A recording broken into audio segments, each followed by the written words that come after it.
And even Superman is, different from the Superman that we know, but his heart is still the same.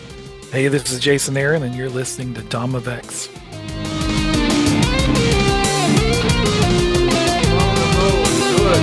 morning, good afternoon, good evening, wherever you might be in the world. I am Dom of X. I am joined today by the co-creator of the goddamn Scalped Southern Bastards, one of Once a Time in the World, and also multiple Marvel books. You know him from Wolverine, Thor, Incredible Hulk, Mighty Thor, Original Sin, and of course the current writer of Bug Wars over at Image with Mahmoud Asrar, Teenage Mutant Ninja Turtles, along with, of course, the world-renowned now Absolute Superman. I am talking to creator Jason Aaron. How are you doing today? I'm doing great. How are you? Oh my gosh, I am doing all right, doing as well as I can. Just super excited to have you here on the interview on my channel. Really, really appreciated. And before we just get into the whole mixes, I have a lot of questions for your work, for your writing, and etc. How did it start for you in comics? How did you get into the medium, both as a reader and also as a writer? I mean, I got into it as a reader just as a kid, finding spinner racks in the wild. Usually in the drugstore. I grew up in a small town, so there was no comic book store. I didn't go to a comic book store until I was in high school, probably. So yeah, just the newsstand. Fell in love with comics and figured out pretty quickly as a kid that I wanted to write. I think I love to read. Kind of read voraciously and spent, like I've talked about with Bug Wars, spent so much of my time kind of running through the Alabama woods and playing in our huge backyard when I was a kid and making up stories in my head.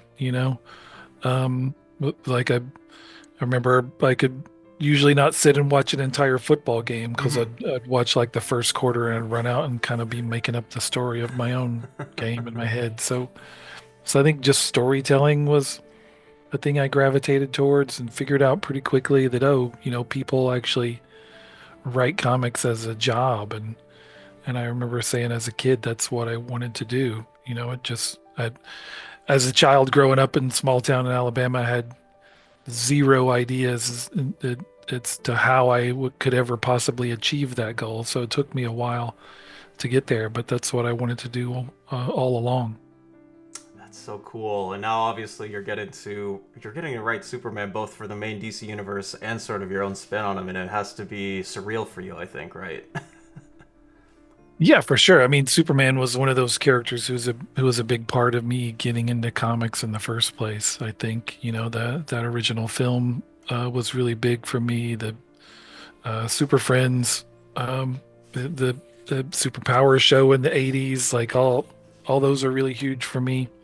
And I'd still have tons of Superman toys and memorabilia I bought as a kid. So, and some of those first books that I got off the spinner rack were issues of Superman and DC Comics Presents and World's Finest. So, yeah, Superman has kind of been there for me since the very beginning of my comic book writer origin story. And even though, I spent the first 15, 16 years of my career exclusive to Marvel, for a long part of that, I started to think about Superman. I mean, I grew up as a DC kid, so those characters have always been close to my heart. But in particular, Superman, I realized, at some point, I'm not really a proper comic book writer until I've written Superman. And then getting to do, kind of like you said, my own take on that character with Absolute was something, I never really thought about or imagined until that opportunity kind of popped up out of the blue, and I realized, the writing Superman for the regular DCU is one thing, and I was really happy to get to do that. But this is a much more, once in a lifetime kind of opportunity to get to do my own Superman story in such a huge way, from the ground up. It's super cool to hear that, because obviously you had written for Marvel for so many years, and you've done some other things too, like, Scalped, obviously, your Vertigo book, back in the mid 2000s. But when I saw your name, it was you and John Timms on Action Comics. I was like, is the one of the guys like you writing all those powerhouse titles at Marvel? Jane Thor, you got Wolverine, and the school that he's in charge of. Now you're able to write Superman. Like, how did that come about? Was it a after you were done with Avengers, was it time to sort of figure out what you wanted to do next? How did that come all about? Yeah, I knew when my Marvel exclusive was coming up, and I knew I didn't want to renew that for the first time in a while. And I mean, some of it was I just didn't, I wanted to kind of step away from the grind of doing so many monthly books, kind of one after another, which I'd been doing for really the entirety of my career. And just to see what else was out there. So DC was certainly a huge part of that, the chance to finally for the first time do some stuff for DC, but that was also a brand new relationship. I didn't really know anybody over there anymore. And didn't know what the situation was, and didn't really know what I would want to do, what they would want me to do. So Batman Off-World was kind of the first thing I pitched. I literally pitched. I sent that to Ben Abernathy the day after my Marvel exclusive expired. So I knew I wanted to do kind of a different sort of Batman story that kind of paid homage to some of those books from the spinner rack back in the day that made me a comic fan in the first place. So it's kind of me coming. I felt like it was me coming to DC for the first time in a real way, and kind of showing like this is how my journey began, way back when as a kid, and sort of thanking and again paying honor to those books from back in the day that without which I wouldn't have fallen in love with comics, wouldn't be sitting here. So, but beyond that, didn't really know what I wanted to do at DC, and then Scott Snyder called me one day with this idea for the Absolute Universe, and again, I'd kind of just said like, I don't want any ongoing books.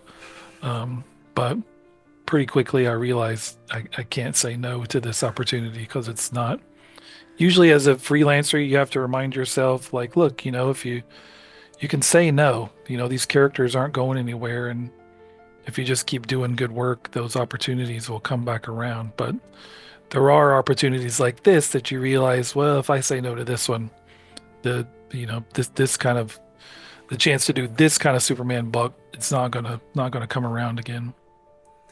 And to see sort of the response, at least for me, like it's one of the top of the on the top of my stack. Whenever I go home from the comic shop, it's always like I gotta read Absolute Superman. It's like it's every single month. It's always like you're adding something brand new to the story that's unfolding in the present, while you're building upon the past, because we have to know what differences there are between the regular Superman on Earth Zero and, of course, your version of Superman. So my next question to you would be, how is the balancing between the mystery of the past with, of course, with Krypton, Kandor, with the factions, and obviously us figuring out in the present what Kal-El is doing?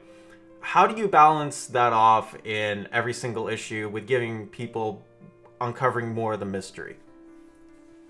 I don't know that there's an easy answer to that. I mean, I think some of it I was just trying to be very intentional about, um, keeping bullets in the gun for as long as I could, and not just hitting you everything right out of the gate, and having a character who is fully formed. I mean, to me, it's the most interesting part of doing this ultimate the absolute universe, similar to the ultimate universe, is you have the chance to see these characters in ways we don't get to. And so I wanted to see a Kal-El who was young and raw and edgy and afraid and on the run, and really no roots, no connections, and doesn't know what he's going to be. He is absolutely not fully formed in any way whatsoever. He is in a very broken, angry, desperate state when we meet him in the present day, and that evolution will take a while. We're not going to get to the end of this first arc and he's suddenly Superman in the way you think of Superman. That's going to take a while if we ever get to that point. So some of that is just layering in all the stuff. And of course, Krypton's been a big part of that. These first uh, um, five, 6 issues, 5 issues. Well, the issue 6 is really the story of Smallville, but so yeah, just not wanting to drive past any of those moments and exploring who this guy is before he becomes the sort of powerful, confident hero that we know. That's going to be a long, long journey for him to ever get to that point. And I can't wait to see what steps both you and all of the readers are going to take along with Cal, because I can imagine, the differences between writing the Superstars Bizarro book, right, with, John Timms, and then obviously here where you're starting from the ground up. What would you say the biggest difference has been in writing Action Comics and writing this ongoing?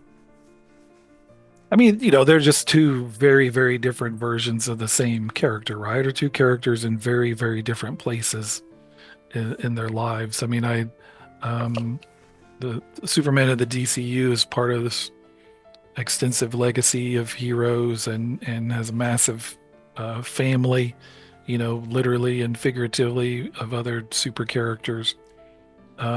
He's a guy who's been at this a long, long time, has been through everything you can possibly imagine at this point. So some of that was just figuring out, well, how do you present that guy with a real challenge? And so I did this, sort of darker, more bizarre take on Bizarro in a way that kind of pushed Superman to his limits, which I really enjoyed. Um, but the version of Kal-El you see in the Absolute Universe is obviously completely, completely different. I mean, he's a young immigrant who comes here with a very much a realized immigrant identity, and remembers Krypton, remembers his parents, remembers having just lost them. And when he gets here, he is completely and utterly alone. As we'll see in issue 6, kind of what happened when he first landed on Earth. What was the beginning of this journey that he's been on, kind of the last 5 years of running from one part of the planet to another, being chased by Lazarus Corp. So he is utterly and completely alone, really no family, no connections, at all that he can rely on. Because it just seems like, from where you're taking it, it's like, the only sort of relationships that he does have established are with the suit and with the cape. And honestly, one of the coolest things to me so far for this book has been the suit, which is powered by Soul, which is sort of like this artificial intelligence we saw in issue 5. How before the ship blew up, it sort of bonded to him. Was it in your subconscious to say, like, I wanna, even though I'm stripping away all of the relationships that Cal has, I want to make him alone? Was it in your subconscious to say, I still want to do something cool with this take and have him be part, like having the suit be part of that journey along with Cal? Yeah, I just, I liked the idea of him, having this suit that his mom made back on Krypton, and that he's, the cape is made of sunstone dust, which was mined by his dad. So he's very much kind of wrapped in the sort of cloak of his family, wearing the ashes of his dead homeworld on his back, and carrying kind of the lessons that he learned from his parents as he goes forth. And yeah, I also like that idea of giving him somebody to talk to, when he was out on the road and on the run. And so he's got Saul, the voice of, kind of the last voice of Krypton, in his ear.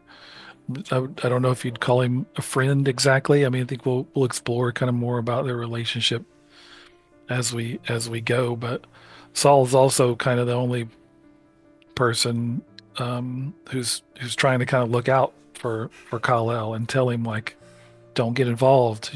This is he's just trying to keep this kid alive, Hmm. and knows that he's in a very, very dangerous place, that they've come to a very dangerous world. But we'll see in issue 6 kind of why they ended up on Earth to begin with. Because like as you mentioned earlier, right, the sort of metaphor for Cal being an immigrant, being sent off from far off planet over to here. He's in a brand new situation, doesn't know what he's doing, and has an idea of what he's supposed to do, but as you mentioned, it's like you only have those tools that he has that you can draw with. And I honestly think that, well, the cape is just like one of the coolest things so far I think I've seen in comics in the last like 5-6 months. The imagery that we get in issue 5 where the dust is sort of drawn back, like I just thought like this has got to be the coolest piece of clothing that I have seen on any character in a while. Good, thanks. Yeah, I really dig it too. It's one of the things we try to do with this book overall, right? Is how do you take this story, the image of this character that we all know so well, and do that in a way that still resonates with people and takes advantage of the character's history and meaning, going back to Seigel and Shuster. But how do you do all that in a way that still feels new and hopefully surprising? And that's my mandate on really every part of this book. That was, the mandate on the Krypton flashback and the origins. How do you do this origin in a new way where we still get to relatively the same place you expect us to get, but there's still moments along that I think are surprising and shows you that story in ways we've never seen before, and has an even more profound effect, I think, on Kal-El because of how it all unfolds. So the suit is also part of that as well, and beyond just changing it for purely cosmetic reasons, having that suit have even more meaning beyond just the symbol having meaning. And we obviously change that in issue 1, and you see it's like a class symbol. Um, but beyond that, like what the suit itself represents and where it comes from, and how that cape looks and how it functions, and the parts of the suit that kind of look like lava, and what does that mean? So how it interacts with him, how it looks, how it acts when he's fighting. We see in you see in I think in issues 4 and 5, you see a little bit of kind of when Superman shows up. It's almost like a dust storm, a red dust storm blowing in, when that cape is sort of, can expand to like pretty huge Yeah.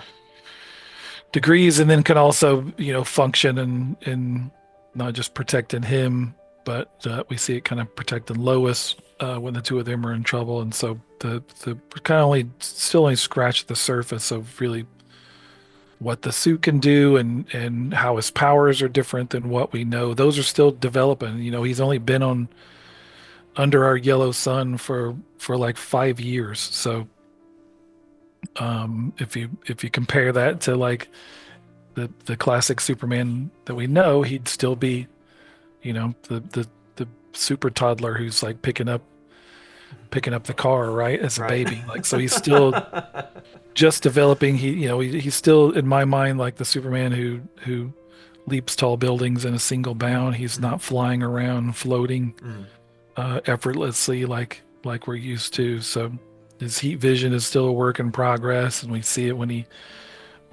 uses it. It's not just like clean, simple laser beams that come out of his eyes. It's almost like he turns kind of everything in his immediate vicinity into one giant red hot box, and everything starts melting around him. So some of that again is just to do a new take on what we know and what we've seen so many times, and the other part of it is to see how this guy develops and changes, and that he is in, as I've said, it's important to me that he is in no way fully formed, and to lean in the fact that every time he's doing something, and every time he's fighting these kind of fights, he has literally never done this before in his life. He has no idea no idea what he's doing. He's figuring it out as he goes, and not wanting to drive past those kind of moments because you can't come back to them, you know. Right. And you're speaking on just the level of what the cape can do and sort of him learning on the fly how to operate as a person with the superpowers, because one of the things that I love about the cape is that, like you said, like say sort of saving Lois, like he can shield people, heal people, help people, carry people. And one of the things that I love about, that specific take is that you're still, even with, yes, it's a brand new take on the character, like all of the things that make Superman, putting people before himself, is you using not, again, like the stuff that he's wearing, not just as cosmetics, but as sort of a mission statement saying, like, yes, he is young, he's edgy, he is trying to figure stuff out, but I think you're still adhering to everything that makes Superman, which has been one of my favorite parts about the book. Yeah, I mean that's certainly the goal. I think with it's been the same with Scott on Batman and Kelly on Wonder Woman and all the other books that we're doing in the Absolute Universe. We're not trying to reinvent the wheel and or just do darker, more violent takes on these characters. It's very much about looking at, who is this character? What do they represent? When you boil them down, when you take everything over the past almost 100 years and boil these characters down, who are they? What matters about them? What resonates about them? Okay, well now how does that look differently if none of those stories had ever happened and we're making this character up ourselves today? What would we do differently? What choices would we make that you wouldn't have made in 1939? And so I think that's been the mandate through everything we do. We don't want to lose sight of who those characters are, and like I think it's easy when we were first announcing these books and people speculate and make assumptions and Mm-hmm. and sometimes write, the bad version of the story in their own minds, like that it's just going to be a darker Superman or Superman who's running around snapping people's necks. And I think that was something none of us were ever interested in. That was never part of the discussion. I think it was everything we were doing was coming from a place of like we like these characters. They're not broken in the sense that we need to fix something. It's just like, how do you take what we all love about them and do it in a way that still feels fresh and exciting? For sure. And also on top of that too, you spoke earlier about the Seigel and Shuster of it all, because I've read a lot of those stories recently from the early Action Comics issues, those early Superman issues, and you sort of get the idea of this guy, like he's there helping those who might be in like a super tough situation, those who are super needy, and like that specific gut feeling of what I think what those two creators were feeling like in the mid late 1930s 1940s, you're bringing it over to the page too. Like I can see like you're taking a lot of like the golden age and developing it in a modern way with obviously with the brand new advancements in technology, and you also integrating that. And I think it's just really cool to see somebody be inspired by those old Superman tales and staying true to the character and seeing it all overlaid out in Absolute Superman. Yeah, for sure. I mean, I think that's the thing that feels important to me about Absolute Superman in particular, and I think Rafa Sandoval would agree of we're trying to meld kind of the ideas and also the visuals of the Golden Age and Silver Age with something that again feels like it's ripped from today's headlines, and that'll continue to be the case. I mean, I think you'll see.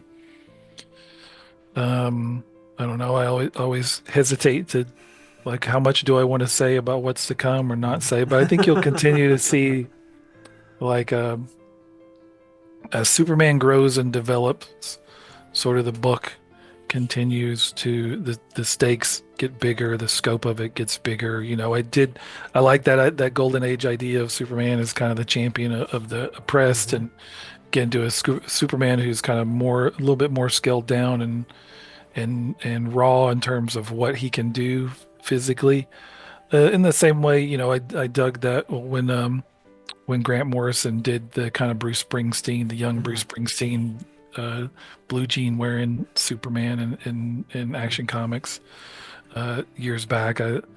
I like that idea of the Superman who's kind of fighting tanks and dudes with guns. Mm-hmm. And that's very much what you've seen so far, and that's kind of the second arc um, takes that up a notch. It's very much about kind of gradually upping the scope of who this guy is, what he can do, and also what he's facing. You'll see that from the first arc to the second, and then again in a big way from the second arc to the third, and that'll continue to be the case.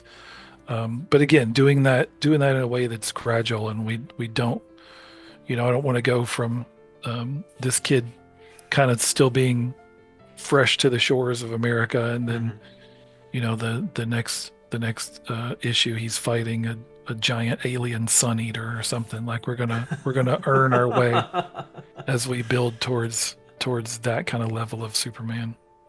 That is awesome to hear. And I love that you mentioned Grant Morrison's Action Comics because I gave that a reread, I want to say about a year ago when the Omnibus came out, just to see if I had any different thoughts in it versus when I was like 11, 12 years old, like reading those old New 52 trade paperbacks. And one of the things that I always loved about Grant's take, not only just on Action Comics, but also their take on, All-Star Superman and even the multiversity story with Jim Lee, where he lands in Nazi Germany instead of the United States, and it's always like at the thought of it is, hey, here's a guy. No matter what situation you put Clark or Kal-El in, he will always end up as the guy who goes up against the riff of absolute power corrupts absolutely.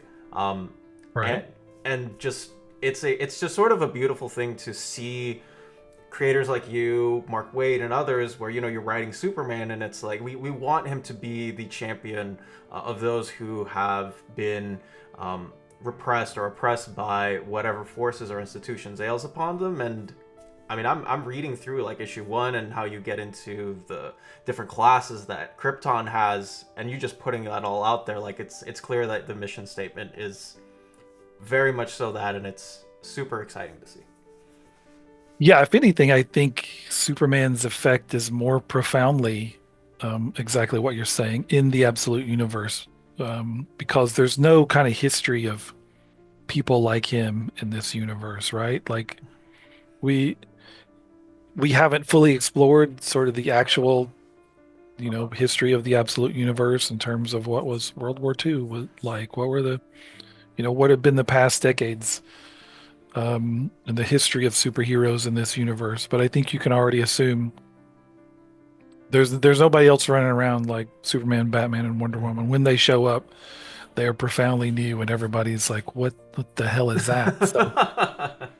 So Superman in our book, I think you can see already from kind of Lois's encounters with him, and then her going around and interviewing other people who've encountered Superman, is a life-changing experience when you meet this guy, even if that meeting is a moment, right? Like you wake up the next day different. The world is different to you, and there's kind of no going back. And the real challenge is just how do you move forward? Like I think it changes so much about what you know and think you understand about the world around you. And I think you see Lois's meeting with Superman had a profound effect on her, where she's starting to question so much about her life. And I think you see a glimmer of that with Jimmy Olsen as well when he first meets Superman. So in my mind, I've said many times, like everyone we meet in this book and in the absolute universe should not be in the place we expect them to be, right? Like I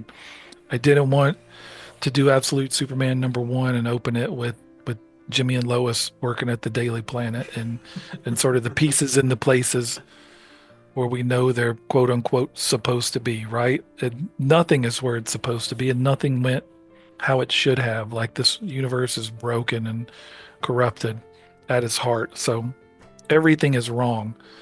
And even Superman is, different from the Superman that we know, but his heart is still the same. So when he moves through this absolute universe and encounters people, I think they are forever changed, and they start to get that sense of like, I yesterday I went to bed thinking I was a good person and living a good life, but now I meet this guy and I am questioning everything. Like what am I supposed to do with my life? Um, am I on the right side? Are there any right sides? What side is that guy on? I think these are all questions everyone asks when they meet Superman in this book, as he's, of course, still, again, a guy who doesn't know what the hell he's doing, doesn't have his own answers, doesn't have his own life figured out, has no connections, doesn't know if he really wants to be here, if he wants to get the hell away from it. Should he help these people? Should he hide in the shadows? Should he fight Lazarus Corp? Should he just kill these people and be done with it? Just end this evil corporation that's doing so much damage to the people around the planet. He doesn't have the answer to any of those questions. He's still trying to figure it out for himself, and we'll see him grapple with all those things. Yet I still think people who meet him feel like, well, that guy seems to have it figured out, like he stands for something, which is true. Like he has those things about him that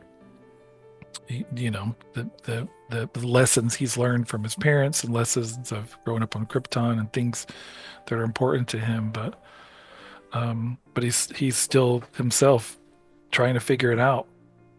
For sure. And one of the things that you mentioned just in that last spiel is Lois Lane and this different version of her, right? Where she's not working for the Daily Planet as its top reporter, top news scooper. It's Lois Lane working for a different corporation called Lazarus Corporation. And it's a very, very much different, more rough style, I would say, like Lois than, not to say that she's not toned down like in terms of personality, but obviously like she has her own awakening in issue 2 when she cuffs Superman and it's like, wait, this guy's a little bit different.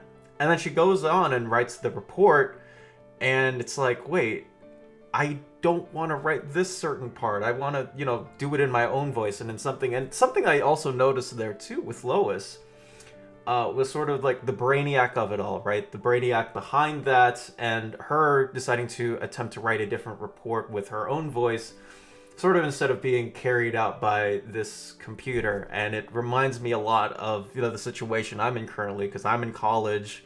I'm writing all of these different things, and I see people like using AI generated stuff. Even Superman's suit, right, is AI generated. And I know, like in this book, you have. I feel like you just have something to say against we're headed towards maybe a spot where we're not thinking for ourselves and letting other people do it for us. Did you feel, I guess, that same way in writing Lois and Brainiac and etc. the suit? Yeah, for sure. I think there's a whole lot to unpack there, right? I think the book throws a lot of that kind of stuff at you. I mean, in terms of Kal-El as a kid, on Krypton and refusing to kind of use the Kryptonian AI as part of his schoolwork and wanting to write stuff himself and getting in trouble for it. And yeah, like you said, Lois, someone who we're told hates to write, has no interest in writing anything, and her encounter with Superman leaves her feeling like I need to put this in my own words. So it kind of pushes her to that thing that we know she's supposed to love, right? It's supposed to be such a huge part of her. And yeah, and Brainiac being this on the surface, a computer algorithm, but we realize behind that is this bizarre, creepy alien being who's has his own agenda we don't really seem to understand. Is he truly just subservient to Lazarus Corp? Is he the boss behind Lazarus Corp? Is there somebody else? Is he pulling strings for himself? If so, like, what's his end goal? Like, what does he do? What's his MO? Like, we don't really know the answers to any of those things. We've only seen him in glimpses, and you get kind of some more answers to that at the end of issue 6. There's a big reveal there, and then issue 7 is a very Brainiac centric issue, and you get kind of his origin, a big piece of his origin, as we also see what he's up to in the present day, and that layer of his, he's in kind of alone in this big Lazarus Corp facility out in the desert. So there's more kind of answers to with Brainiac coming as we also move another bad guy onto the board. And again, this is, I'm looking at this like I want to be on this book for a long, long run. I mean, I've said I want this to kind of be from my time at DC, what Thor was to my time Mm. at Marvel, and that was like 100, I think 101 issues all told, if you count all the different series and miniseries and War of the Realms and all that stuff. It was around 101 issues, I think. So that's a good goal to have for this. But regardless, how many issues it'll actually be, like I'm just trying to think big and long term in regards to Kal-El's story, and it's not just going to be about let me set up a new villain every arc, beat them and they go away. It's really there are many different layers to this story, and the way this will all weave together is stuff that'll pay off in the long run.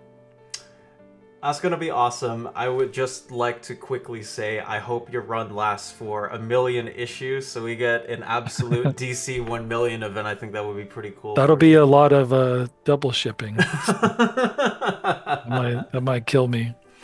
Oh my gosh, but regardless, I would just love to have you, and I told Kelly this too when I had her on, like, enough to give me two, three, four, however many omnibuses on the shelf so I can continue to support you guys. I know that I've been, buying, all the issues myself, and Well, I appreciate it, and I agree. Like sort of everything, even just the you mentioned DC 1 million, just in terms of the Grant Moore. I'm a long um the, talked about what a huge Grant Morrison fan I am, and what an influence they were on me, going back to kid reading Doom Patrol for the first time. You just look at the stuff Grant has done on Superman. All Star Superman, of course, is like the to me like the A-list holy grail at the top. But you have stuff like DC 1 million, and you have that more stripped down street level, um, uh, blue jeans wearing Superman. Like that's a good example of just kind of the scope of kind of Superman stories I would like to do by the time this is all said and done. But you don't do those all at once, right? Like, I mean, I want in my mind, if this is the only Superman book I ever write, I need to be able to, by the time I step away from it, feel like I said everything I wanted to say with this character. And I think some of it will be encapsulating those different kinds of stories that you can do with Superman. And this book is not just going to be one or the other. It's not always going to be street level Superman fighting tanks and guys with guns.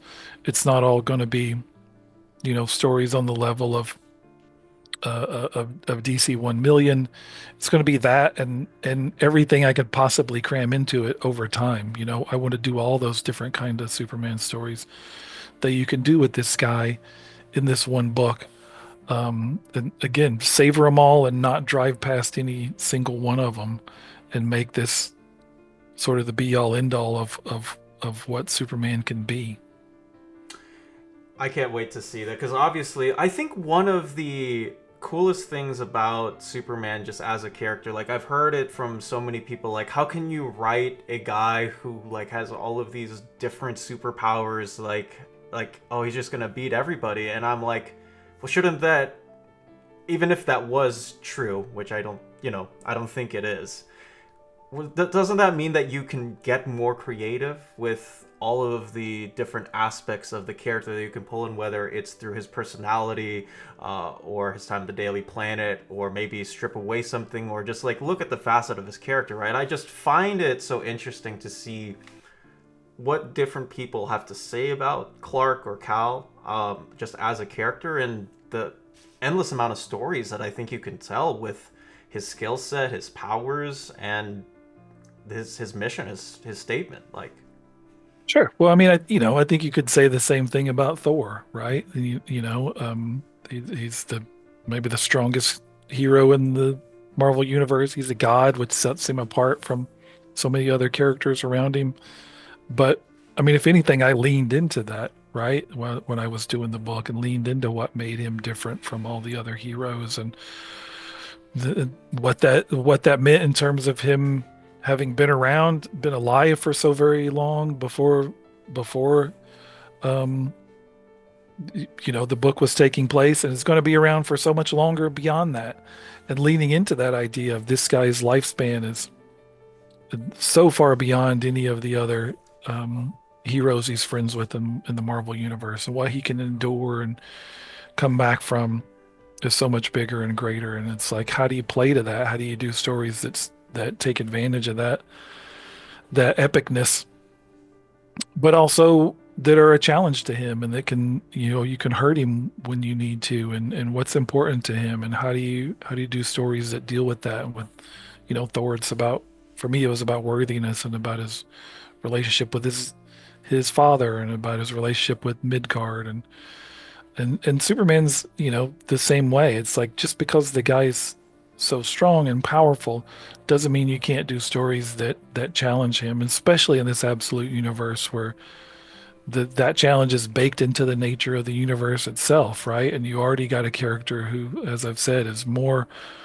broken and raw, and more on the run, more in danger, more alone than he's ever been. So even as that guy gets more and more powerful, the longer he's here, the challenges are just going to get bigger and bigger, as the book goes too. So I don't have no concerns about like running out of challenges to throw at Superman. I'm again just enjoying sort of every phase and every chapter of his development as we go. And speaking to those challenges, obviously one of them is, I think, Superman's extensive rogues gallery. From, we could talk about this, on Earth Zero, you've got Lex Luthor, obviously you've got Brainiac, Metallo, Bizarro, and you keep going down the list of, there are just so many iconic and different Superman villains that play a different role to him, obviously Lex Luthor being the most famous. My question to you would be, why the decision to make Brainiac, even without us knowing, like as the readers knowing who this person is and what makes this Brainiac different from the collector of and knowledger of all things in the regular DC universe? Why Brainiac for the first couple of issues, and also the Peacemakers as well? I mean, the Peacemakers were just sort of a natural piece of the Lazarus Court puzzle. I knew I wanted them to have kind of their own corporate soldiers, and made sense to use that guy as the blueprint for all of them. And now we're kind of seeing the Christopher Smith version of that character, sort of rise to the top of the pack, and not great ways. In terms of Brainiac, I mean, yeah, some of it is.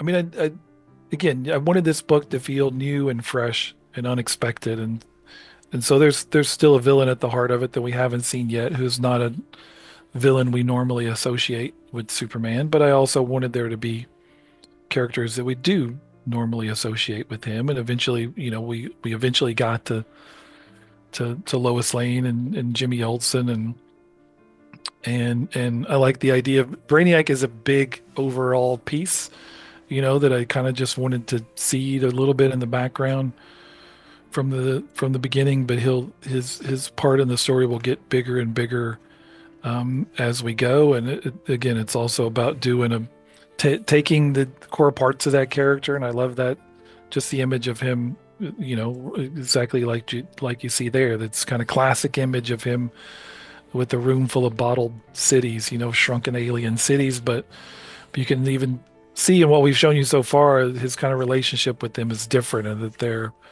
almost like weird, torturous experiments that he's conducting on each of the cities, and they're always tiny screams, coming from those bottles. So this is clearly a darker, more insidious version of Brainiac than we've ever seen before, and that'll continue to be the case with every character we bring in. I want it to continue to be a mix of the people you expect and people you definitely don't expect, and that part of the fun of this absolute universe is when you shake all these characters up, they shouldn't all just go back to their same corners, right? Um, I want to see new versions of villains and heroes who, again, just like Lois and Jimmy in this book, are not where you expect them to be. So that'll be the mandate going forward. We'll continue to see Superman butting heads and teaming up with people you expect and people you don't expect. I just wanted to say real quick that like one of my favorite parts of your Thor run was in the Mighty Thor relaunch when Jane fights Loki for the first time, and I just thought like, man, your voice for Loki, the way that you wrote him, like was just one of the most fun things I've ever read in that comic, and I sort of can't wait to see what your different takes all are on some of these villains. Like, hey, I mean, hey, they don't even need to be like classic Superman villains, right? Like, in this brand new world, I can't wait to see what you have in store for all of these guys. Thanks. I think all of us working on these books are super excited. It still feels like we're all kind of about a one arc in at this point, and the response sales wise has been really overwhelming. You see, I think Batman number one's up to like six printing, Mm-hmm. Wonder Woman's at five, and Superman's about to get a fourth. So the response has been incredible, and it's same with the sales on Flash and Green Lantern and Martian Manhunter, the new books, and so we're so excited about what we're getting to do in our own books. We making plans for sort of how do we start to build this universe overall, and where do we go from here, and also trying to be thoughtful and considerate about that, and not just again not drive past cool moments, not drive past cool characters, um, but to not squander the great reaction and great momentum it feels like we've got, if anything, to just to continue to build on that and take things up a notch to even bigger, cooler levels of the absolute universe. I'm rooting super hard for you guys, and I will continue to buy every issue that I can because it's been nothing but wonderful vibes from your three books, and I've got Green Lantern, Flash, and Martian Manhunter in on the way, so I can't wait to read those. Cool. Yeah, they're all really cool. Awesome stuff. And you are also working with Rafa Sandoval. I heard from an interview I think you did with Comics Tropes that Rafa Albuquerque unfortunately couldn't do the project, so Rafa came in. And how has working with him been like? It's great. Yeah, we haven't met in person yet. Hopefully we'll get to on the convention circuit this year.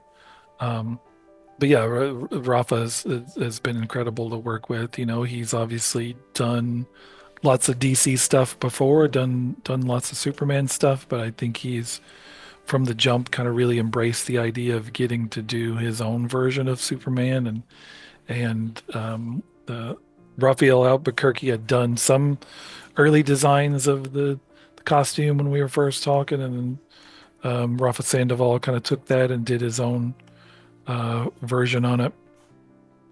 I think it kind of nailed the tone and the feel. That Absolute Superman number one cover. I very much thought a lot about the All Star Superman cover and kind of what Grant, kind of the stories Grant told about that cover and how it came to be and what it said to him about Superman. This sort of Superman sitting in the clouds, so comfortable and relaxed and confident in who he is. And I wanted a Superman. Our Superman is very different, so it's very much a guy, kind of standing in the sun, wearing that sunstone cape, the dust of his dead planet. He's in the sun, but also in the shadows, with kind of his head down and his hair hanging in front of his eyes, and so he's still a bit mysterious, a bit more of a wild boy, a guy who's still kind of finding his way and emerging from the shadows. So I think Rafa has nailed every part of that, and I loved the stuff that he did on all the Krypton scenes, of nailing the look and feel of Krypton, of the red lands, the kind of rural lands where the L family lived, and then of course that issue 5 when we blew it all to hell. So yeah, I think Rafa's been killing it in terms of the big battle scenes, against the Lazarus Corp forces, and then that Fall of Krypton issue, and plus just the smaller, more emotional moments with Kal-El and Lois and everything. So, and we're just getting started. Rafa's working away on the next arc as the battle gets much darker and more heated, and more personal for Superman.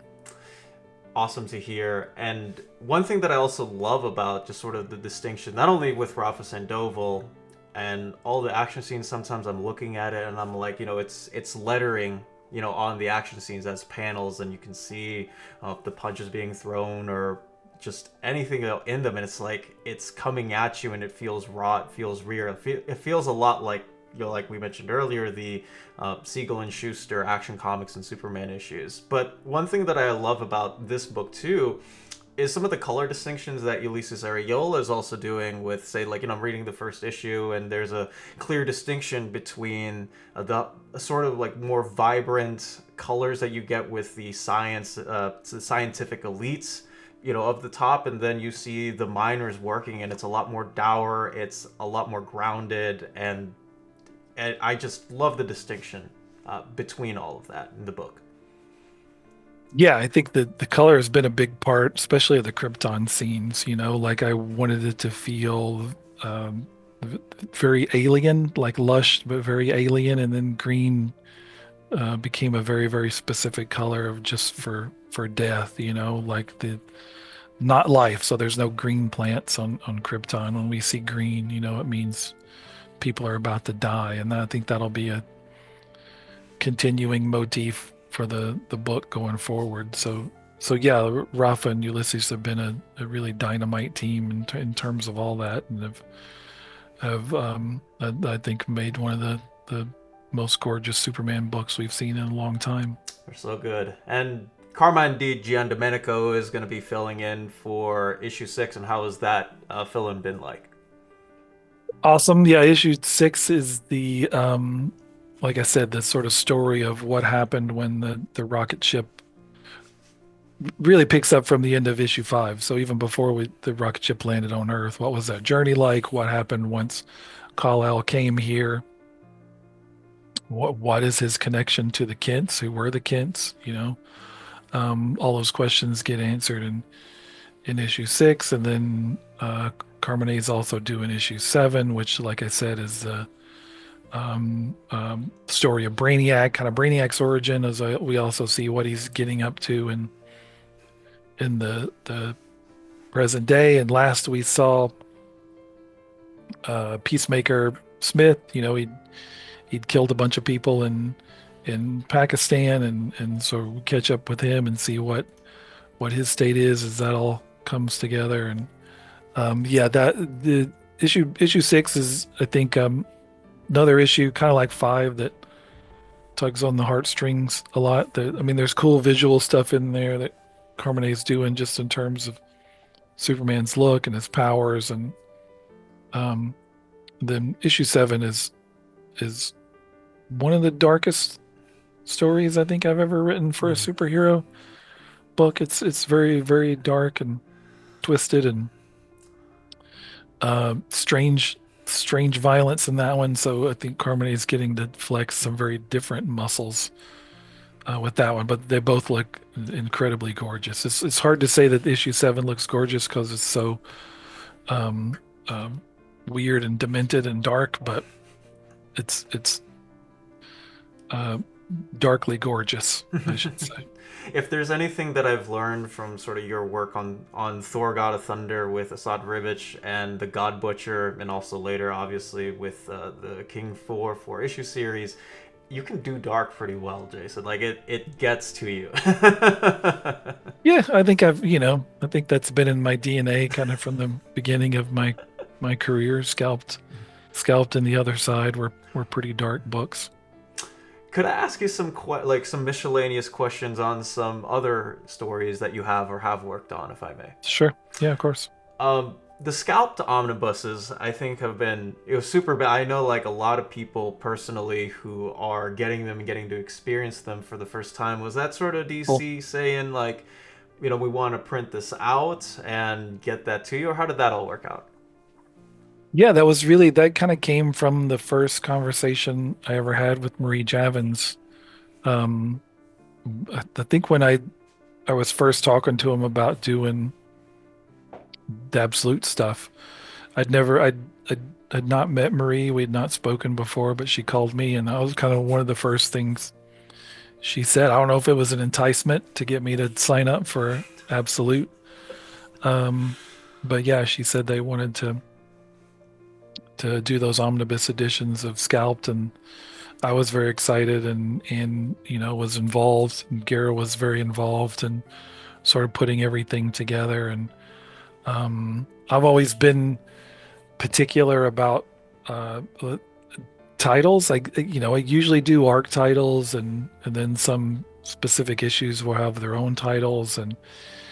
And over the years with Scalped, as the credits kind of get pulled out of the issues, sometimes those titles get lost, and I'd get very upset when my titles get forgotten. So some of it with I think with the first hardcovers that they did with Scalp, the titles got lost, and then we put them back in for the trade paperback editions. But this it was nice to be involved with sort of the look and design of this one every step of the way. So this could be kind of the definitive version. I even went back and corrected. There were a couple spelling errors and things that had always annoyed me over the years. So I didn't go back and like I didn't really didn't go back and do like a special edition version where I went back and rewrote bits, but did clean up stuff, which was the first time I'd sat down and read all 60 issues of Scalped, probably since I wrote the last issue. Like I can't remember when I did that. um and there's certainly some parts I kind of wanted to go back and change. Being that was my first real.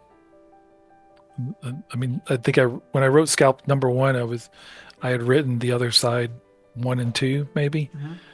Mm-hmm. So just one of the first comic scripts I ever wrote. So Scalped is very much me kind of learning as I go. But yeah, I'm really happy with that package, and I wrote some new stuff for it. That we reprinted a bunch of stuff in that no one has ever seen. Stuff I'd forgotten about that I kind of pulled out of the dungeons on my hard drive. And then Gara put a lot of new stuff in there too. So there's tons of back matter that nobody's ever laid eyes on before. That's super awesome to see. And one thing I know that the Vertigo announcement are coming back to it, because Black Label was the only sort of mature line that they had then. There's like a small part of me that's a little bit nitpicky and is like, man, it would be cool to see the Vertigo logo slapped back on that there. But just to see those two omnibuses back in full, Right. and for people Well, I think it's on, isn't it on volume 2? should be on volume 2. Volume 1 I know because they had the I think it it was, is. yeah. I can't, I'm looking at it from the side, so I can't tell. Yeah, I knew volume 1 was still Black Label, Mhm. but they made the Vertigo announcement kind of after They did, yeah. that. So I feel like it's on volume 2, but I can't remember. But yeah, if there's another printing after this, it'll be nice to have Vertigo. It always looks weird to me. I know the first time I saw that was on like a French edition of Scalped where it had Black Label on the spine. It just looked wrong. So I'm really, really glad that they're bringing Vertigo back. I would love to see you do another miniseries at Vertigo. I know that you're sort of filled in with all the work you're doing right now with Bug Wars and TMNT and obviously with Superman, but it'd be nice to see you do another Vertigo title. Well, look, I think, if the last year of my career tells you anything, with, me doing DC books, Marvel books, Turtles, Uncle Scrooge, Mm-hmm. More Conan, the stuff at Boom, stuff at EC, with Oni. Mm-hmm. I think it tells you like the door is open for me. Like I can take any phone call that comes my way, and there's nobody to tell me not to do any opportunity I want to pursue. So yeah, I mean the door is always open. I can pop up anywhere at this point, and you will.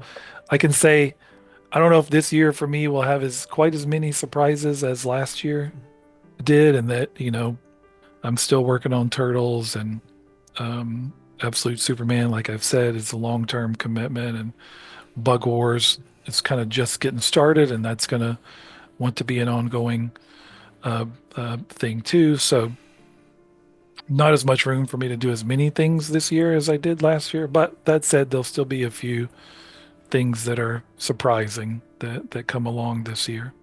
I can't wait to see that, obviously. And also in that case too, in specifically with Turtles, do you by any chance have a favorite iteration, whether it's in the comics, maybe TV or movies, that you have a favorite rendition of?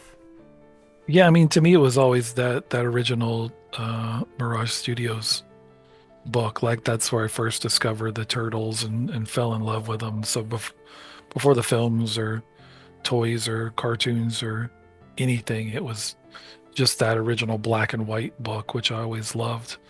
That was for me the kind of beginning of discovering, comic books outside of Marvel and DC and that sort of mid 80s explosion of indie publishers. And I bought up so much of that stuff, from First Comics and Eclipse and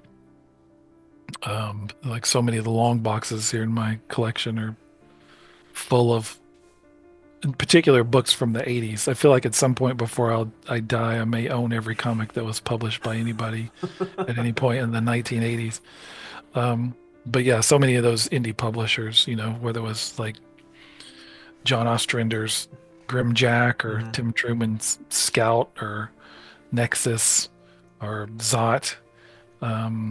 So much of that stuff is like a real happy place for me.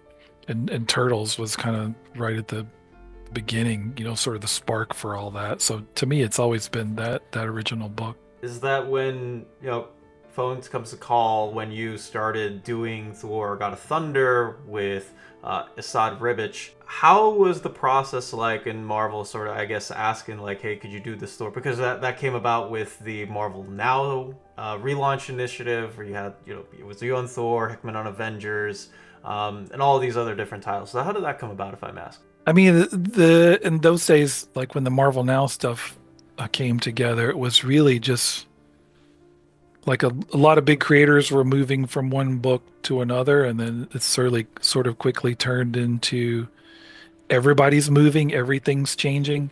And really every book you could think of was kind of up for grabs. And um, I've said like I'd been penciled in for a bit to do Captain America. Like I for some idiotic reason, like I wanted to be the guy to follow Ed Brubaker on Captain America because I loved same way, I asked to be the guy to follow Garth on Punisher Max. I think those were books that I just held in such high esteem and loved so much, and uh, wanted to do Cap. And then, but when the Marvel Now came around, and again suddenly everything was open, I realized I really wanted to do Thor. That was the one that felt more attractive to me in the moment, which is never really a character I'd previously gravitated towards. I'd kind of read sporadically over the years. I read the Walt Simonson stuff when it was coming out, and I read the kind of the Dan Jurgens, John Romita Jr. stuff, and but never really had a take on Thor until Matt Fraction's Ages of Thunder one shots, which I really loved, and that was the first time I started. I had my version of Thor in my head. I could see it, so it was really just the that moment in time. I realized this is the thing that's speaking to me. This is the thing I think I could have a cool take on, and pretty quickly I was penciled in to do Thor before I had a pitch, before I had a story. I knew it was going to be me, and it was going to be Esad. So I think that helped. Knowing it was going to be Esad helped me visualize even more, like, okay, this how big we could go, like how this is going to be, sci-fi and fantasy, but also really dark and creepy, and so that sort of um, helped bring to life really that whole entire first God Butcher, God Bomb arc, knowing that Esad was going to be drawing it. So I think it was for me, it was like the right time for that book to do this take on Thor that I think again the roots of it are there and like Matt stuff and Walt stuff and going back to Stan Lee and Larry Lieber and Jack Kirby and the original Thor stuff. It's all there. I was all picking and choosing from all that stuff, but it still felt like a take on a character we hadn't quite seen in that way. And the thing that spoke to me most at the time, and I think it was also the perfect time for me in that I had been at Marvel long enough that I had sort of a level of comfort and confidence where I could say, okay, I'm going to take this book and I'm going to be here for a while, assuming it sells well enough. If it sells tank, then I get fired and I go do something else. But assuming that's not the case, I'm going to stay here. And so I did do through that book, you know, God of Thunder became Thor, and then came Secret Wars, and then we had Mighty Thor, and then another Thor, and then minis and events sprinkled in the midst of that. So it becomes an effort to be able to stay on a book that long when it's changing so much, because the question becomes, well, why are you still on it if this is your fourth, Thor number one? And so I had to kind of, say no to things that would have taken me away from Thor, and I just laid those tracks with the level of confidence, knowing like, look, the War of the Realms, starts like in, I don't remember exactly what issue it really starts. I mean, kind of begins in Thor God of Yeah. Thunder, I guess, when Hmm. Malekith gets out of prison. But so it's like, this is not going to pay off for, another 70 issues. Um, but I just had the confidence to say like, well, I'm just going to be here until it's done. And I don't think I could have had that if I'd gotten that gig a few years before. Like it took me a while to be able to kind of earn that, I think, that trust and to feel that confidence within myself. 'Cause, yeah, the journey that I took on it was magical.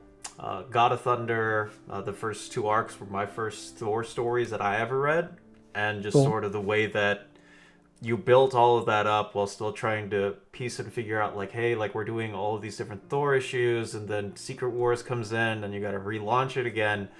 It still felt succinct, at least to me, from start to finish. So.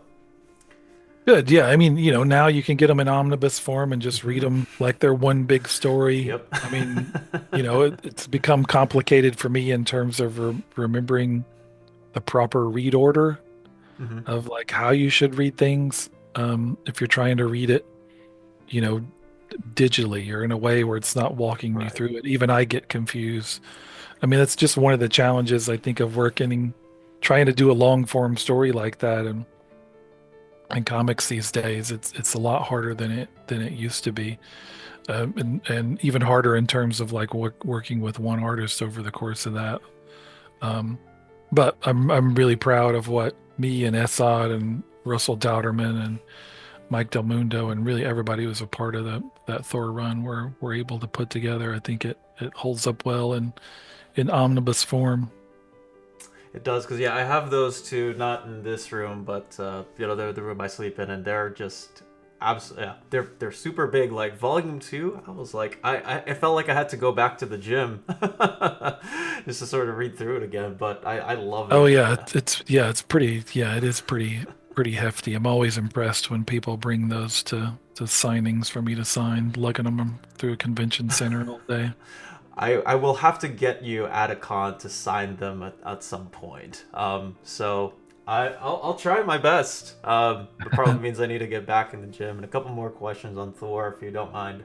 Sure. The first one is when you were writing Jane Foster, and obviously like people, because now like obviously when I came into it, how many years later? Because I was a DC kid growing up. I didn't get into Marvel until Jonathan Hickman rewrote the X-Men. and sort of like working my way back. I already known that Jane Foster was Thor from the onset, but I remember a couple of my buddies talking to me about like, oh, when we were reading Thor, we didn't know that Jane was gonna be, the person holding, like, she was the one holding the hammer, right?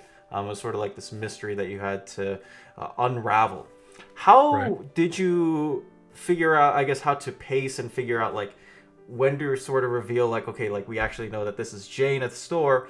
Along with that, because of the 8 issue series you had, and then obviously when Mighty Thor relaunched, how did you figure out which villains to use specifically for her? And in cases like Titania, Loki, you can run down the list. Like so, I guess twofold question there. I mean, the structure of it was really sort of mandated by the publishing schedule, right? Like when we relaunched the book with Thor #1 and I introduced this new version of Thor, I knew I had 8 issues before Secret Wars. So when we get to Secret Wars, every book ends, right? Every book is canceled and it's going to relaunch on the other side of it. That was a mandate across the board. So I knew, okay, I've got this many issues to play with, and so let's play with the idea of we don't know who she is, right? We know it's a woman running around with the hammer of Thor. Nobody knows who she is. Thor Odin's son doesn't know who she is.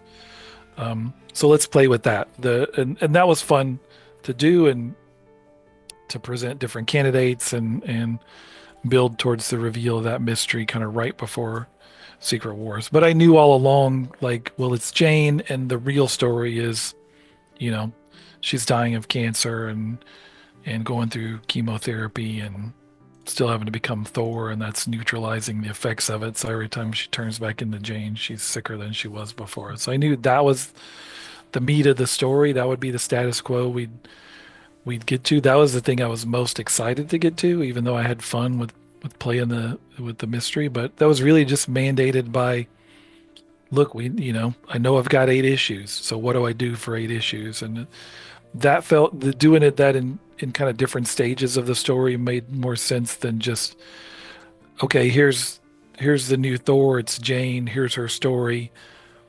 Oh, 8 issues in, well, let's pause that and we'll come back to it on the other side of Secret Wars. I liked doing it, making those kind of two different, distinct stories, so that when you do relaunch it, it feels like there's a reason to do so. With that new Mighty Thor #1, that was really the beginning of the story of Jane Foster as Thor. That's interesting. I didn't know that there was like this sort of, I guess, publisher sort of telling you like, hey, like we only have X amount of issues to go before you have to do this. I always like look at it from the onset like maybe he's planning to do it like way later down the line. It just has to be split up in different parts. But I guess like that's sort of the difficulty when it comes to